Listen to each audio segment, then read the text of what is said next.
pa-doktor ako, hindi ako makatayo. Akala ko sa... sumakit na. Akala ko sa kidney. So, punta ako. Yung pala, Pero maliliit pa lang. hindi na kaya ng tiyan ko. Yung Yan likod kasi ko. nagagawa ng pork. Yun. Pork barrel. Kaya mainit usapin na yun. Parang abolish yan. Yan. Ang bisita natin ngayong gabi, ay nako, kung kayo nunod ng programang to, sigurado ko, nasa top 5 sa listahan nyo to nung huling eleksyon, mga kapatid. Pero, gayon pa man, tuloy pa rin ang laban, mga kapatid. Bisita po natin ngayon, ang kampyon ng Masang Pilipino, Teddy Casino. Sir, maraming... Ordinaryong Pilipino pala. Ordinaryong Pilipino. Tama, ordinaryo. Di ba yung... Yun ang catchphrase niya, no? Karaniwang tao. Karaniwang Karinang tao. ako naman Champion ng karaniwang tao, Teddy Casino. Yan. Sir, magandang gabi, sir. Salamat sa iyong pagpaunlak. Oo, salamat din. First time ko dito. Kasama ko to sa listahan nung Naman. minuto ko. Salamat. Salamat. Bukod dun sa isang kaibigan pa natin sa kabilang Stasyon? Yun, sa kabilang istasyon. Okay. Kabilang dulo ng rainbow. Ng rainbow. Sir, parang medyo nag-lose ka ng weight ngayon. Medyo, ito epekto na ng kampanya ito. Kampanya. Oo. At saka galing lang ni Sir sa ospital eh. Isa pa yon. Isa rin yun. Pero bago pa ako na hospital, comment talaga ng mga tao nangayayat dahil halos 2 taon yan na puyat, pagod, biyahe, buong Pilipinas ang inikot. So, okay naman. Okay nga, medyo payat eh. Magaan ang Mas maganda rehistro sa camera. magandang katawan. Kaya ba? Sir, ano yung mga fundamental lessons na natutunan nyo sa kampanya? Nako, madami. Well, unang-una talagang pera ang malaking Talaga? usapin dito sa eleksyon natin. Kahit anong ganda ng mensahe mo, kung wala kang paraan para ito ay umabot sa milyon-milyon. Ito pinag-uusapan natin yung senatorial elections. Na umabot sa milyon-milyong tao, mahirap. So, yun nga ang sabi ng maraming mga nagko-komentaryo sa akin, you have a good message, maganda yung candidacy mo, pero wala kang advertisements, napakaliit, masyadong manipis, halos hindi ka pa rin kilala ng tao. Tingin namin nung una, dahil, 9 years na ako sa Kongreso, madalas namang nasa balita, sapat na yon para makilala, makarehistro. Pero sa panahon ng eleksyon, kasi pag bumuhos na yung mga TV ads ng lahat ng klaseng kandidato hanggang lokal, makakalimutan ka eh. So kung hindi kayang sabayan ng ganong klaseng quantity ng messaging, malaking bagay yun. No? At yan, syempre, pera ang... Pero ironically, nasa listahan ka raw, nasa number 5 ka yata ng pinakamarami raw nagastos in terms of airtime. Yun yung unang listahang nilabas ng COMELEC. Partial yun. Hindi pa naka-factor in yung talagang ginastos ng mga kandidato. So tingin ko nasa ako siguro eh. Nasa bandang 20 down na ako eh. Halos yung budget ko sa buong kampanya ko, pang radyo lang. Radyo. Ng mga leading senatorial candidates. Hindi nyo kasi nalapitan yung NGO, sir, kung saan napupunta lahat ng... Kala ko yung boss mo, hindi ko nalapitan. Yun, isa pa yun. Hindi ka lumapit sa JLN Enterprises. Nung nangangampanya ka, okay, at syempre sa 9 years, lumalabas-labas ka rin sa mga issues, ano? Pag may nakakita sa'yo sa mall, anong tawag nila sa'yo? Oy, ikaw si ano? Ano yung perception nila sa'yo? Nung una, madalas nakatingin lang sa akin, tapos nagtuturo ng gano'n.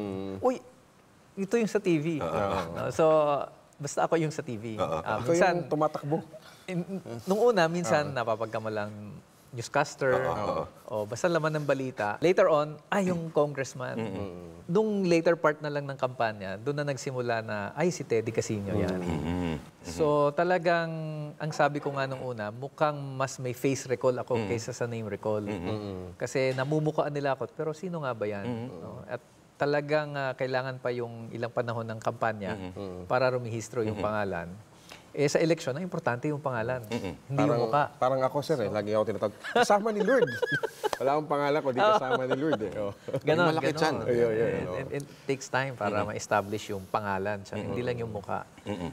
Minsan, napapagkamalang artista. Ayo, si John Lloyd. May tanong ako, Lord. Galing siya sa mga pribadong eskwelahan ng mga may kaya. Ang beberde. Bumboy berdeng Paano po paaralan kayo nila? napunta dyan sa ganyang larangan na Dahil din sa paaralan ko yan. Oo. Panahon ng yun eh. Huling mga taon ng Marcos dictatorship. Lasalista po. Oo, Elementary siyempre high school. ang mga lasalista nyon, mga brothers, very active sa anti-Marcos struggle. Then doon sa mga kampanya para sa mga nagugutom na mga kababayan natin sa Negros. So doon ako namulat. Yung conscientization na tinatawag nila noon. na-realize ko na yung maliit na sirkulo na ginagalawan ko, hindi pala yun ang mundo. So doon nagsimula yun. Na-realize ko na may mas malaking mga usapin na dapat akong makasangkot. So nag-volunteer ako sa NAMFREL, lumahok sa maraming mga rally. Nung high school ako, hanggang umabot yan sa EDSA 1. No, at mula noon, hindi na ako nawala sa ganong klaseng landas. Nag-UP Los Baños ako. Naging aktivista, naging student leader. At yun, mas na-expose pa sa kalagayan ng iba't ibang mga sektor. Kasi September pa lang, lumabas sa, interesting yung mga report sa dyaryo na si Teddy Casino raw ay handa na mag-sing and dance for the sake of the campaign. Mag-Gangnam, di ba? Nauso yung Hindi, Gangnam. pero kumanta siya ng, na-interview mo. kumanta siya ng sa dulo ng walang hanggan. Ganyan. At which stage doon sa kampanya, kung sinabi mo na, Diyos ko, bakit ko ba ginagawa to? Yung talaga feeling mo parang, yung dignidad ay parang dahan-dahan na tinatalupan at nawawala, mga ganyan. Hindi. Alam mo naman yung sing and dance, pumasok ako sa Kongreso 2004. So mula pa noon, talagang bahagi na yan. Hindi mo maiiwasan yan Pupunta ka sa isang rally. Hihingin ng mga tao doon, kumanta ka naman. O kaya, So normal lang ginagawa. pasasayawin nila yung mga kandidato. Mahirap namang, kumbaga hindi ka rin makikisama. So hindi naman bago yan. No? At siguro na-highlight lang dahil tumakbo na ako para sa Senado, naging anggulo yan ng istorya, kumbaga. Pero bahagi talaga yan ng politika sa ating bansa. Pero tayo, ginagawa natin yan dahil, kumbaga, napipilitan ka. Pero hindi yun bahagi ng iyong routine. Kung ako lang naman ang masusunod, mag-usap tayo tungkol sa issue, ano ba yung kailangan natin gawin, ano ba yung pagtutulungan natin. Hindi na kailangan sasayaw ako at kakanta para lang makakuha ng boto. Nag-Gangnam ka ba doon any point in the campaign? Well, may isang reunion ng isang malaking high school sa Maynila na sumayaw sila ng Gangnam. Hinila ako. Eh di, syempre, Gangnam na rin tayo.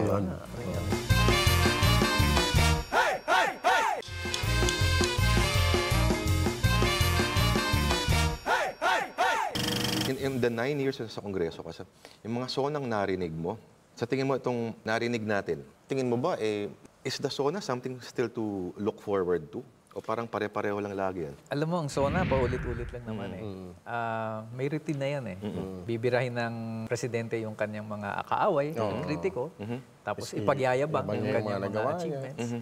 So, paulit-ulit lang yan every year. No? May mga pagkakataon, minsan once in a while, halimbawa, nung SONA ni Gloria, nung 2004 yata, yung 2003, usapin nung Oakwood Mutiny. Medyo naiba yung SONA noon. O kaya, pag simula ng term.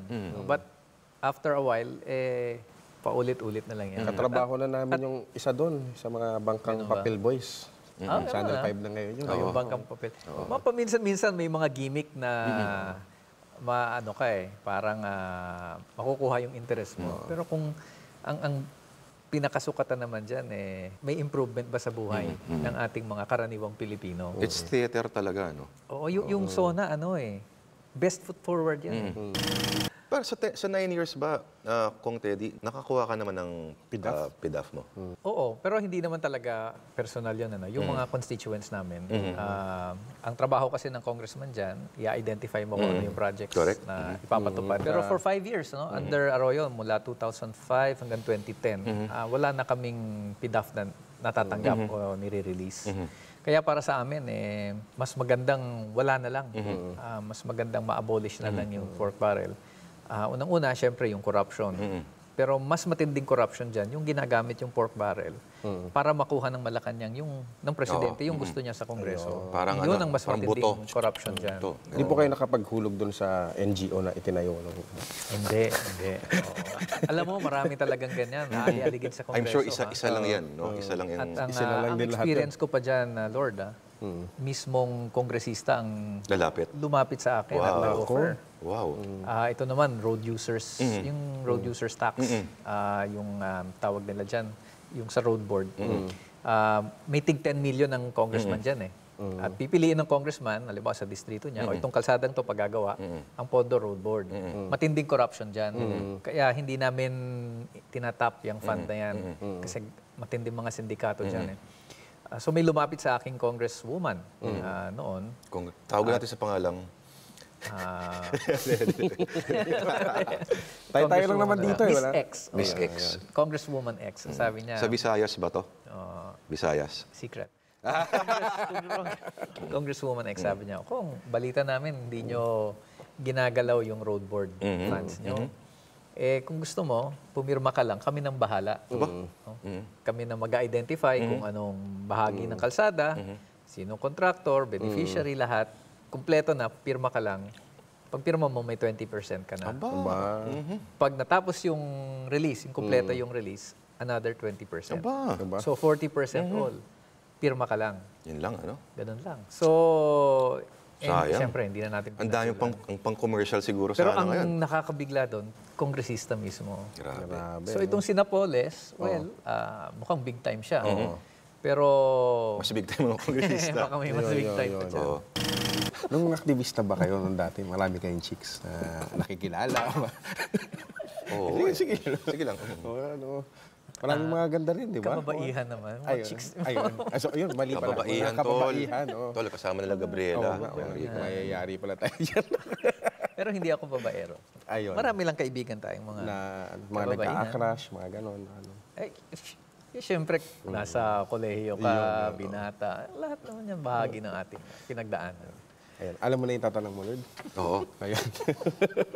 Sino outside sa Makabayan Block sa Kongreso, yung naging parang kadikit mo, naging, yung mga kongresista na parang hindi mo akalain na never imagined na sa buong buhay mo ay magiging kaibigan mo pala? Lahat naman dyan halos katsokaran, kaibigan mo Kahit gusto mong sampalin, parang pag nakasalubong mo sa lobby, ay, Hi ka na lang, no? Plastic. Giging showbiz ka rin pag gano'n. Hindi, kasi collegial body Hindi pwedeng masyado kayo magpe-personal. masarap ba yung pagkain sa sa coffee shop, sa Congress? South Lounge yung tawag namin. South Lounge. Masarap ba? Depende May mga araw na maayos, may mga araw na hindi rin. Pero libre. Libre ba? Kaya masarap. Ay, pwede. Kaya isang binabantayan ng mga congressman dyan, yung weight nila. Kasi pag nalulung ka sa pagkain dun sa South Lounge na yun, pwede maghapon, kain ka lang ng kain. Sige. Kaya isa sa mga warning sa mga neophytes dyan, mag-ingat kayo sa South Lounge. Baka tumaba Yung kayo. mga upuan ba doon? Alphabetical ba yung upuan doon sa Congress? Hindi According to region. Okay. Kasi sila magkakatabi sila. Tapos yung mga party list, So malayo kayo sa Arroyo, ganun. So, A, malayo kayo. Oo, nasa harap yun. Mali dapat pala sa A, malayo kayo sa A. Anong mamimiss mo sa Kongreso? Yung nasa thick of the action ka. No? Yung mga malalaking pambansang usapin, talagang pwede kang makialam, meron kang poder, na pwede kang magsalita, ipahayag yung nakikita mong... Mas malapit At kaysa doon sa pinakikinggan kalye. ka ng... Oo. Kasi alam mo sa Pilipinas, at hindi lang siguro sa Pilipinas, sa maraming bansa, pag may titulo ka, may posisyon ka, pakikinggan ka Yun siguro. No? At bilang ordinaryong mamamayan ngayon, hindi ko alam kung may ganong klaseng impluensya pa yung aking magiging pagtanaw sa mga bagay-bagay. Wala ka na So, number 8. yung influence, no? Yung influence mo sa policy, yun ang isa. South Lounge. Hindi naman Kaya nga ako natanggalan ng gallbladder yata nasobrahan tayo sa South Lounge. So number 8 din kayo sa yung plaka nyo, ganun. Noon, oo. Hindi kayo pwede ng Thursday sa coding. Corny. Hindi, naobliga ako mag number 8 kasi isa lang yung sasakyan ko So pag Wednesday, coding, Wednesday session day Kailangan kong gamitin yung sasakyan. Kaya pag Wednesdays, kinakabit ko yung auto. Nasubukan mo na mag-beating the red light. Hindi. Pwede yun. At pinagsasabihan ko yung driver ko noon na huwag tayo ka-counterflow beating the red light kasi naka-8 ka. Pag hindi ka naka-8, mas maganda. Pero pag naka-8 ka, tapos ikaw pa yung magpapasimuno. Sobrang simple na ito, Lord. Dati nakasabay ko to doon sa Makati Ave. Quick stomach pa nung yung Andox na ngayon yun, di ba? Andox, oo. Tama ba? Quick stomach. Makain kayo doon. Sarap doon. Sarap yung lechon kawali ron. Ay, kaya naman pala. Yun. Pork na naman yun. Oo, masarap. Malutong lechon kawali. Sobrang simple lang. Oo.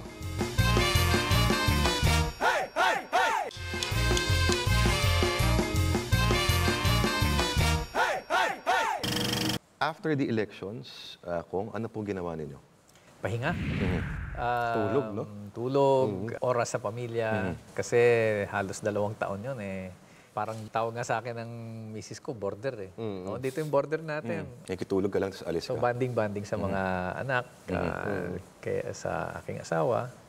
And munta kami ng Bohol. Pinasyal ko sila sa Bohol. Tapos yun, nagpa-opera na ako. So, 2 linggo rin akong nakahiga lang. So, yun talaga, pahinga Bed rest, talaga bed yun. rest, Oo, oo. pahinga talaga. Nag-river cruise kayo doon sa Bohol. Kompleto lahat, pati tarsier. Pati tarsier. Hindi naman kayo nagdala ng tarsier dito. Yung namatay. Ay, wag, kawawa naman yung tarsier. Hindi ka ba na-attract at ikaw ay lumaki doon, ay nagkamulat doon sa period na it was romantic no? And attractive na yung notion na hindi lang left, yung armadong pakikibaka. Medyo ikaw ba Hindi ba kayo na... hindi ka nag-flirt around with the idea?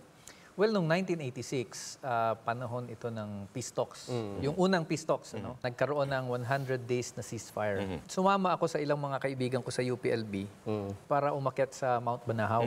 Umattend ako ng yung anniversary celebration doon. Kasi gusto ko makita sa sarili ko, ano ba itong armadong paglaban? Sino-sino ba itong nasa likod nito? Na-meet ko pa nga doon si Ka Roger. So mas yun, to that extent. Pero siguro sa bahagi ko, hindi pa ako handa at that time.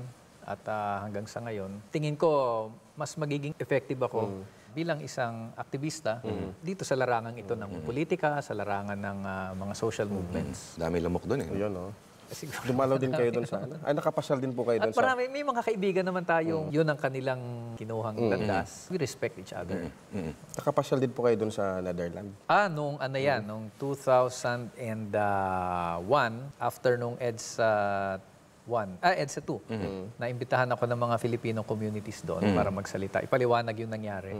At nandun na sa Netherlands, edi syempre, dumalaw na rin tayo sa ating mga kababayan. Na-meet ko yan. Sila Joma, sila Louie. Mababait, magandang kakwentuhan. Yung unawa nila ng nangyayari sa Pilipinas, magugulat ka parang wala sa parang hindi umalis sa Pilipinas eh. Ganun ah. Kasi sa internet na rin eh. Talagang kumpleto yung pati chismis. Alam nila. Alam nila. Pati showbiz. Pati showbiz. Yan din siguro dahil sa information. At marami rin silang nakakausap doon, yung Filipino community. Pumunta kami sa mga binyag, sa mga selebrasyon, mga reunion ng mga Filipino communities doon. Kasama yan sila. Para sa kanila, si Joma parang Tropa lang din. Tropa lang. Parang kasama lang din sa community. Netherlands, nagsindi ba kayo ron? Hindi ka nagsindi. Pumunta ba kayo doon sa isang lugar na... Amsterdam yun. Ay, Amsterdam. Amsterdam nga. Yun. Oo. Hindi, sa ano sila? Utrecht. Utrecht sila. Utrecht, oo. Tama. Pero yung Utrecht doon parang ano lang eh, probinsya ba? Probinsya lang. Kumbaga, pinaka ano doon, yung may action sa Amsterdam. Ano po yung paborito nyong hinahanap-hanap na pagkain? Brownies sa Amsterdam, hindi. Ngayon wala ka na sa politika. Anong routine mo ngayon sa isang araw? Well, wala na ako sa Kongreso pero nasa politika pa rin. Sa ngayon, tumutulong-tulong ako sa mga people's organizations, mga NGO sa pinanggalingan ko dati. Itong nakaraang mga linggo, yung mga bagong kinatawa namin sa Kongreso, bahagi ako sa tumutulong sa paghahanda. Nasa ganun ngayon. Pero actually, naghahanap pa rin ako ng ano pa yung mas Pwedeng magagawa. gawin. Oo. Kumbaga, nasa transition phase pa rin. Nung tinanong kayo sa isang panayam sa radyo, nung makilan lang, kung kayo'y willing ulit or na tumakbo ulit sa 2016 para sa Senado, medyo hindi sigurado yung sagot ninyo, no? Tama? Kasi talagang isang bagay yan na pag-aaralan pa talaga namin. Titingnan kung mapapangibabawan yung mga balakid na nakita ngayong taon. At depende rin sa political situation. Alam naman natin, presidential elections in 2016. So, marami pang factors na hindi tayo nakikita. Pero syempre, bilang isang partidong pampolitika, bilang bahagi ng isang kilusan na nagsusulong ng pagbabago, ang eleksyon ay palaging tinitingnan na oportunidad para higit pa nating maitulak yung mga reforma. So, hindi natin naatrasan yan kung talagang may pagkakataon. O pwede rin, kung may kakilala ka sa ABS-CBN, sama may character. Kunyari, pinsan ni Sir Chip, Nako, kung hindi pa nakilala sa TV kasi... Bakit to? Pwede naman dito. Maalaala mo kaya. Alaala mo kaya. Sa matindi rin yung mga nag-endorse sa kanya, sila Tito Pen. Medina, di ba? Mga Nakakataba nga ng puso eh. Marami ring mga... Pati yung mga anak niyang artista, rin. Matindi yan. Kaya lang, mas sa internet lang talaga dahil wala namang kaming TV ads na nagamit sila para mag-endorse. Pero Maganda malaking siguro bagay. next time magpamaalaala mo kaya para Sino gaganap sa kanya?